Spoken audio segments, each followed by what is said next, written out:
منزل بهرامی فقط برای دیدن معماری قدیم نیست. بودن اینجا یعنی تجربه کردن یه حال و هوای زنده در همین زمان. ببینیم این فضا رو چطور میشه از زاویه نورومعماری دید.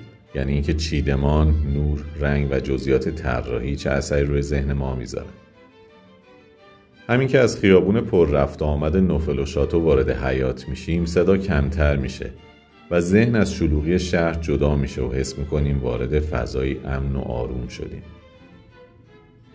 نمای سفید و آجوری با پنجره‌های قوسدار به فضا نظم و تقارن داده. مغز ما ذاتاً به این تقارن واکنش مثبت نشون میده، چون حس میکنیم همه چی مرتب و مطمئنه. جزئیات نما مثل گچبری‌ها و بالکن مرکزی اصالت و شکوه عمارت رو نشون میدن و این اصالت باعث میشه راحت تر به فضا اعتماد کنیم. حضور گیاه در اتاقا و حیاط این حس رو ایجاد میکنه که اینجا زندگی در جریانه. از نور طبیعی چطور استفاده شده؟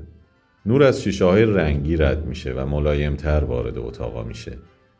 همین طیف رنگ فضا رو زنده‌تر و دیدنی‌تر میکنه. پرده‌های توری هم شدت نور رو کم میکنن تا چشم خسته نشه. تو حیاط علاوه بر سایه چترها، گیاها هم کمی از شدت نور رو میگیرن و نور خورشید ملایم‌تر دیده میشه. نگاهی به ترکیب رنگ فضا داشته باشیم.